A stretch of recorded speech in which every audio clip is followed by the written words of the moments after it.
Los sellos, basado en experiencias reales de Remedios Barrios. Escrito y adaptado por Eduardo Liñán. Hace unos 20 años le ocurrió un suceso extraño a mi hermana y a mi cuñado. En aquel tiempo ellos construyeron una pequeña casa en una parte de un terreno que le pertenecía a mi madre. Su vida ahí transcurrió normalmente hasta que tuvo su primer bebé. La niña tenía unos meses de nacida, sin embargo siempre fue muy sensible a la gente y a los desconocidos. Lloraba cuando captaba que algo no andaba bien con alguna persona, y todos nos acostumbrábamos a esa manera de ser que pensábamos que cambiaría con la edad. Sucedió que cierto día mi cuñado llegó a la casa portando una extraña playera negra que según había conseguido en un puesto de un tianguis. El vendedor le había asegurado que era una especie de camiseta amuleto, en la cual venían serigrafiados muchos símbolos raros que a la postre supe que eran sellos de demonios y algunos conjuros de llamamiento.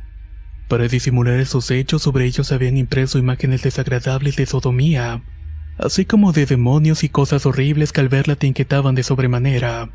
De algún modo esa insignificante playera te colocaba en una situación de tensión y el solo verla te ponía de mal humor y temerosa. Mi hermana me contó que mi cuñado al abrir la puerta y aparecer ataviado con esa horrible playera le produjo inquietud, y más cuando la bebé al verlo comenzó a llorar sin parar y con mucha tensión. Era claro que aquella prenda emanaba algo muy extraño. Al ver la reacción de la bebé, de inmediato le pidió a mi cuñado que se deshaciera de esa maldita prenda, o si no ella misma la iba a destruir. Al escuchar esto salió de la casa algo molesto y la bebé dejó de llorar. Pasó un rato y al volver la bebé tuvo el mismo comportamiento de fobia a algo que no comprendía mi hermana, pero que tenía que ver con los estampados de la playera y esa extraña energía incómoda que ponía en zozobra.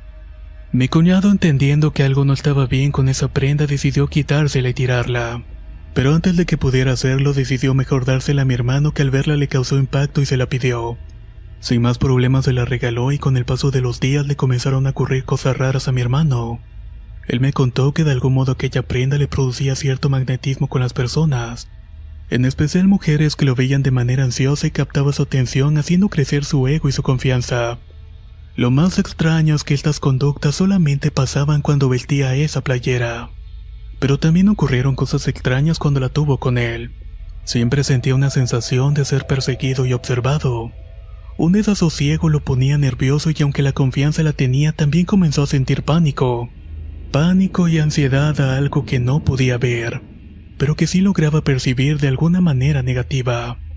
No supe hasta dónde llegó el hostigamiento que padeció mi hermano, pero un día asustado nos contó esta historia sobre sus problemas y decidimos quemar la camiseta. Juntamos leña y basura en un tacho y la aventamos ahí mientras hacía una enorme hoguera. Aquí toma un tinte sobrenatural ya que la camiseta no se quemaba a pesar de ser un material sintético. Solamente se achicharró de algunos pliegues y se llenó de hollín.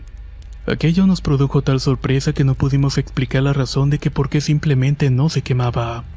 Mi cuñado entonces decidió ante los múltiples intentos sacar la playera de la hoguera y echarle gasolina aparte.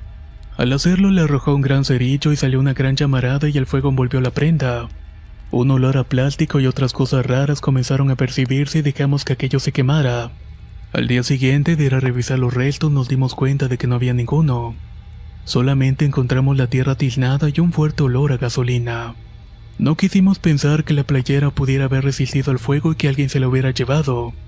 Simplemente creíamos que en realidad sí fue consumida por el fuego. Nunca más volvimos a comprar nada en un mercado de pulgas y cosas relacionadas con el maligno. Los sellos, basado en experiencias reales de Remedios Barrios. Escrito y adaptado por Eduardo Liñán.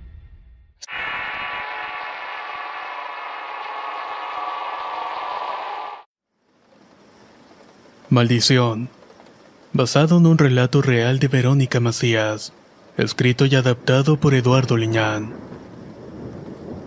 Mi hermano es fan de tus relatos y muchas veces me ha hablado de que hay muchas personas que te cuentan sus casos, así que me di a la tarea de leer algunos, ya que quizá lo que te cuente no sea creíble. Sin embargo, no sabemos qué hacer en mi casa y esperamos encontrar una solución. Tendría unos 5 años cuando vivía en la casa de mi abuela, la cual era muy grande.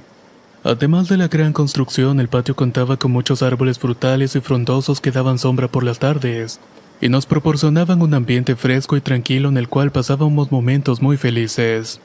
Recuerdo que apenas comencé a caminar y era una delicia jugar entre esos árboles con mis amigos imaginarios, así con situaciones que solamente vivían en mi mente. Uno de esos amigos imaginarios era Sofía, de la cual no recuerdo mucho, solo que siempre estaba vestida con un vestido vaporoso de color blanco. Pero eso sí, mis padres y familiares decían que le tenía muy presente cuando jugaba a la casita en las ramas de aquellos árboles. No recuerdo más que ciertos momentos a excepción de una sensación de miedo al estar en la cocina. Aún no cumplía los 6 y tuve una experiencia en ese lugar que bloqueó mi mente por completo.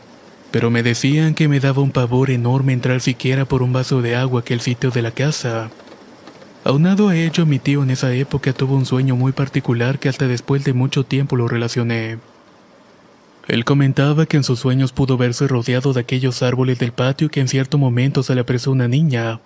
Esta tenía una expresión que le produjo algo de temor y que tenía un mensaje para mí.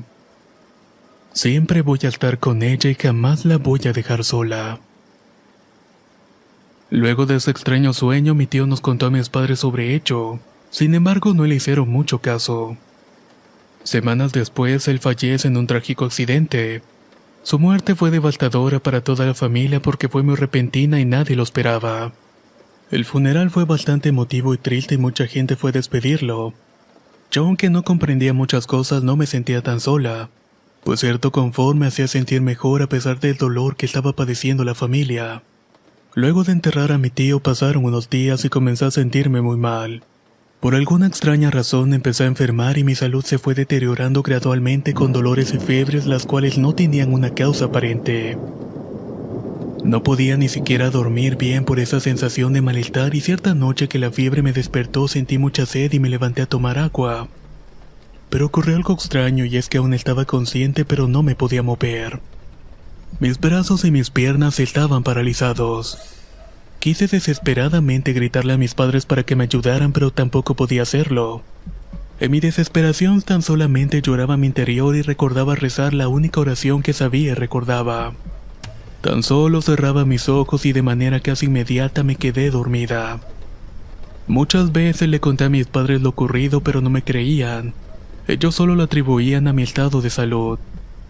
Pero eso cambiaría una madrugada que mi padre se levantó y fue a la cocina y le causó extrañeza encontrarme tirada en el piso. Estaba como dormida y tratando de respirar con dificultad. Serían varias ocasiones en que de la misma forma amanecía ahí y no recordaba cómo es que había llegado a ese sitio. Por lo mismo mis padres decidieron vigilarme en las noches para que no me levantara.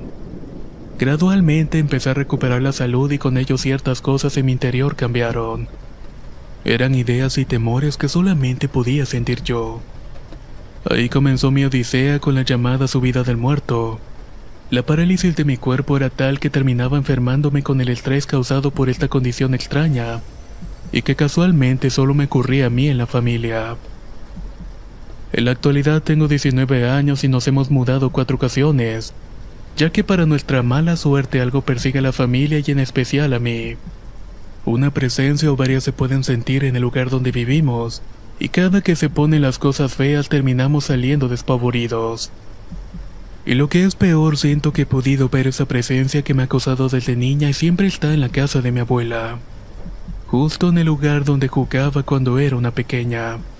En aquella arbolada se aparece la figura de una mujer rodeada de un vapor blanco que parece tener vida propia, y que levita sobre el piso ya que no tiene piernas. Siempre que la veo simplemente está ahí como esperándome. Aún en estas fechas la presencia la puedo ver de tanto en tanto y no puedo estar sola en ese lugar, ya que de la nada me empiezo a sentir muy mal. Espero poder encontrar una solución a esta maldición que me ha perseguido por años.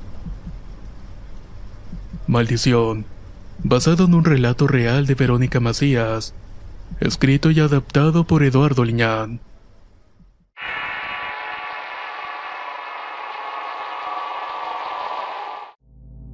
Los Malditos, basado en un relato real de Lucía Vilés, escrito y adaptado por Eduardo Liñán. Mi familia es originaria de una región rural del Bajío. Esta historia se remonta a una época en la que mis padres se casaron sin estar enamorados. Mi madre en esa época tenía un novio al cual amaba mucho, pero como era muy atractiva tenía muchos pretendientes, entre ellos un cerreño que se obsesionó con su belleza. Y tal fue su acoso que terminó con el novio que tenía por malos entendidos y él acabó odiándola. La situación la dejó muy mal y decepcionada a tal grado de no querer saber nada más de los hombres. Mi padre, en cambio, andaba con una mujer a la cual quería mucho, sin embargo ella siempre era indiferente. Como mi padre la adoraba, fue a pedirle matrimonio y ella le pidió que regresara después por la respuesta. Él, aceptando gustoso, se puso a esperar entonces.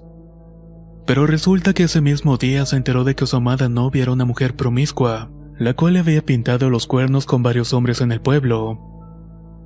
Eso lo decepcionó y nunca regresó por la respuesta de la propuesta, dejándola que había sido su novia con mucho coraje y siendo la burla del pueblo. Aquella situación terminó por decepcionarlos y juntarse tiempo después. Ellos se conocieron y se casan más por compañía, ya que el tiempo pasaba muy rápido. Al tiempo de estar juntos se dan cuenta que comienzan a sentirse acosados en su propio hogar. Tenía mala suerte y una presencia que atormentaba a mi padre, que a dicho de él era la de una mujer. Las cosas para él iban mal cada día y lo peor sucedió una tarde que fue atacado por un dolor en el vientre. Él de siempre lo mantenía doblado y quejándose de una dolencia que no supo quitarse de ningún modo. Ellos eran católicos y creyentes de lo divino, pero en su desesperación y hartazgo de no poder ver su suerte decidieron visitar a un curandero, todo por recomendación de parientes y amigos que creían en esta suerte de prácticas. Así llegan con aquel hombre que supuestamente curaba con hierbas e infusiones. Lo primero que le dice a mi padre es que le habían impuesto un mal y que él te había llegado por medio de una comida que le habían dado en algún momento, y que eso le producía aquellos dolores abdominales. Entonces él reveló que en efecto semanas antes se había reencontrado con su exnovia, la misma la cual la había dejado plantada, y ésta le dio de comer unas peras pellizcadas. Él ingenuamente las ingirió y de ahí provenía la raíz de todos sus malestares. El curandero, al decir esto, le prometió ayudarlo haciendo varias limpias. Mi padre fue mejorando gradualmente y casi termina de curarse cuando una tarde que fue a ver al curandero se dio cuenta que había muerto. Su muerte había ocurrido en extrañas circunstancias dentro de su casa y la curación quedó trunca. Él continuó con los malestares durante mucho tiempo. Ya en el último intento con el padecimiento crónico fueron aguas calientes con un brujo que se decía experimentado. Él, al verlo, le dijo que su mal ya estaba muy avanzado y que no se podía hacer nada por él, que se le había pasado el tiempo de curación y que todo quedaría en manos de Dios. Y así sucedió. Tanto mi padre y mi madre estaban muy enfermos, sin dinero y sin esperanzas de poder librarla. Tan solo se encomendaron a Dios y esperaron lo peor. Fueron años de vivir en la miseria, enfrentando calamidad tras calamidad. Mi padre llegó al grado de tener que operarse el intestino, ya que sin mediar nada este le dejó de funcionar. Sin embargo, y aún después de la operación vivía arqueado por el dolorcillo que de vez en cuando era soportable, y otras simplemente lo doblaban en el piso y lo hacían llorar desesperadamente con impotencia. Buscaron soluciones en medicinas alternas que atenuaban los dolores, pero que no erradicaban la verdadera causa del mal: la brujería. Mis padres nunca fueron felices en su matrimonio. La relación era muy agridulce y al tenernos la situación no cambió. Había una gran brecha entre ellos y a pesar de todo seguían juntos de algún modo. Y para darle un tinte más trágico a esta historia, mi madre se entera por boca de su hermana que ella también tenía encima una maldición. Esta había sido impuesta por nada más ni menos que por aquel novio en su juventud del cual se había alejado. Según mi tía, se enteró de que aquel tipo la maldijo y le hizo un trabajo para que no fuera feliz con nadie, y que además de eso le fuera mal en todo lo que hiciera. De ahí venía la pobreza y las cosas malas que la persiguieron aún en estos días. Como si fuera una mala película de horror, ambos en orden perfecto y casi al mismo tiempo fueron dañados por sus exparejas. No los culpo, pero ambos cooperaron en algo con su destino. La falta de amor y el odio que generaron en sus exparejas los condujeron en un camino de dolor que lleva más de 60 años, y que aún no termina puesto que siguen con vida. Para colmo, la falta de amor y entrega no pudieron vencer estas maldiciones. Por esa razón se entregaron a su destino sin esperanza. Dejo este testimonio de maldad y malas decisiones que nos impuso una sombra de mal que nunca nos ha permitido salir de lo malo. Estamos malditos y no sabemos cómo librarnos de ello. Solo espero que las personas tomen conciencia y no se entregan al espíritu del mal y el odio por despecho, ya que pueden llegar a maldecir a toda una generación de personas sin culpa. La brujería, si me lo preguntan, es real y realmente daña a los inocentes. Los malditos. Basado en un relato real de Lucía Avilés. Escrito y adaptado por Eduardo Liñán. Si quieres conocer más historias del mismo autor, te invito a visitar el enlace que dejaré en la descripción del video. Nos escuchamos en el próximo relato.